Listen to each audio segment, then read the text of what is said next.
Paz do Senhor, pastores, evangelistas, diáconos, missionários, obreiros em geral, apóstolos, reverendos, seja qual for o título que você tenha. Eu quero contar uma experiência que eu tive em um lugar, acho que foi em Brasília isso, em uma igreja onde nós estivemos pregando a palavra. Eu não vou dizer o nome da igreja, mas eu vou contar apenas a nossa experiência. Foi uma experiência maravilhosa que eu tive ali. Nós havíamos realizado o culto, e que foi uma bênção, claro. Depois do culto, eu estava ali com os irmãos e já estavam fechando a igreja. Todos já haviam saído, só algumas pessoas que ainda estavam por ali. Mas aconteceu algo inesperado que eu não esperava. As luzes no altar foram apagadas. E quando aquelas luzes foram apagadas, ficaram só as luzes mais da nave, né? As luzes da nave. E quando no apagar daquelas luzes, os irmãos estavam fechando a igreja, eu, num olhar, quando eu me virei para o púlpito, irmãos, quando eu me virei para o púlpito, eu vi aquele ser de cerca de 2 metros e pouco de altura. Aquele ser cuja descrição é que eu vi era de um homem, parte de baixo de um homem, e a parte de cima, como eu estava de longe, me parecia um touro, me parecia como se fosse um boi, ou como se fosse um bode. Ele tinha chifres. Irmãos, eu vi lá de longe, eu não estava no altar, de longe, quando eu olhei para o altar da igreja, eu vi este ser, ele em pé, da forma que eu estou falando. Parte daqui era o corpo dele com algo na cintura, um tapão na cintura, eu não sei descrever bem o que era aquilo, mas não era uma calça, era algo na cintura, algo como, quando eu era criança, eu lembro que tinha aquele filme não, eu assisti isso no Sítio do Pica-Pau Amarelo, quando eu era criança. E eu posso descrever aos irmãos que este ser parecia idêntico com aquele minotauro, uma criatura épica, mitológica, grega. Eu posso descrevê-lo naquela mesma forma. Ele em pé, parte de baixo era um homem, parte de cima ele vinha e transformava como um touro, como um boi, uma cabeça de bode, havia os 2 chifres. Eu não posso descrever nitidamente que eu estava longe, mas eu vi toda a formação daquele corpo e daquele ser. E eu me espantei, porque eu havia pregado ali.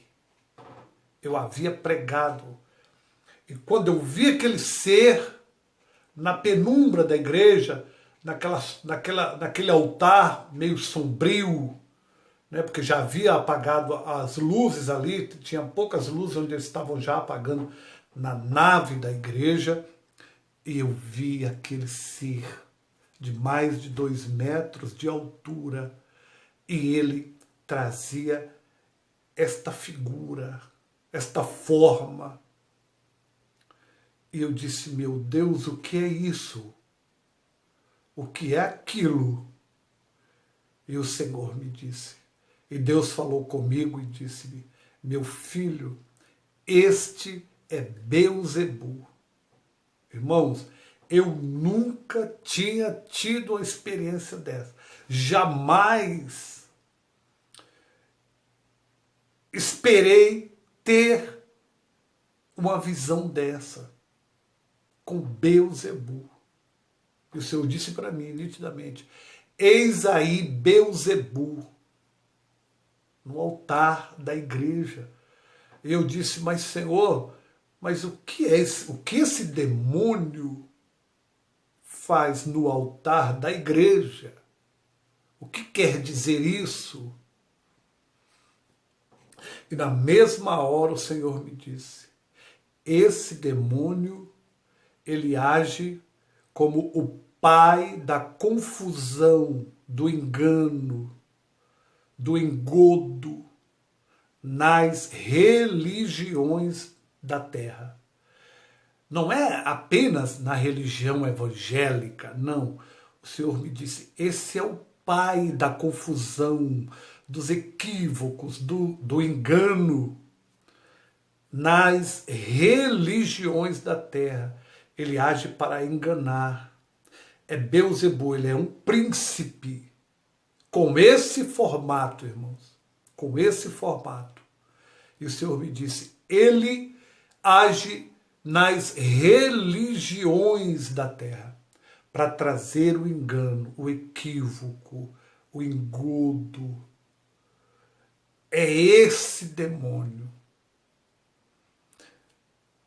E eu pude entender logo ali daquela visão o que a gente vê diariamente nas igrejas, nas religiões afins, em todas as religiões. Por exemplo, no Espiritismo, esse príncipe age com uma equipe de outros demônios, não é? Para não deixar muitas pessoas que estão na macumba, não é? No Espiritismo, na mesa branca, na Umbanda, na Quimbanda, não deixar essas pessoas perceberem que elas estão ali, de fato, prestando culto a demônios. Ou seja, ele engana essas pessoas para que elas entendam que estão ali apenas prestando culto a guias, a seres de luz, a espíritos, enfim, como eles chamam de espiritismo, e muitas vezes não sabem que aquilo de fato é demônio.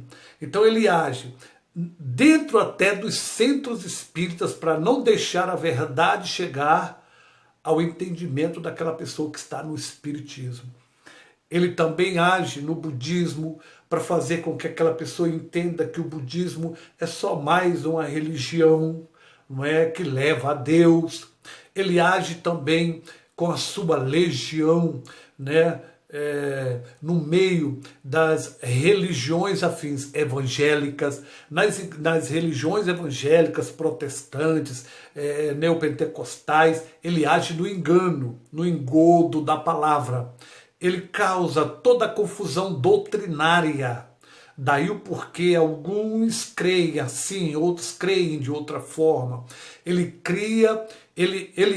é o patrocinador dessa confusão, dos equívocos nos textos bíblicos. E daí ninguém se entende. Nenhuma igreja, pastor, e religiões e visões diferentes. Aí existe uma força demoníaca trabalhando para causar estes embates.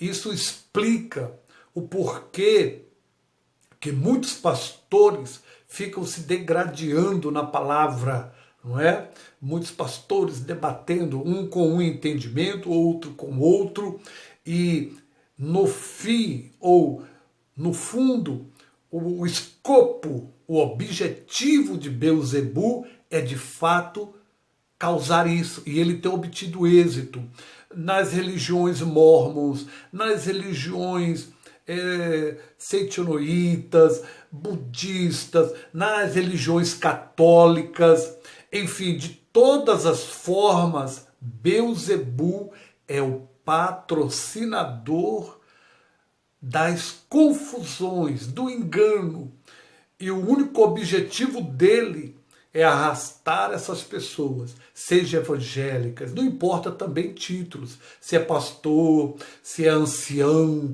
se o título é pai de santo, se o título é mentor espiritual, se é guia, se é cartomante, não importa o título, não importa quem seja o líder, esse demônio Beelzebu trabalha no engano em todas as religiões, de alguma forma, ele junto com todas as suas hostes, não é? Porque ele é um príncipe, eu vi ele como um príncipe de fato, e isso não é nenhuma lorota, até porque a Bíblia diz que acusaram Cristo de que ele estava sendo usado por esse príncipe.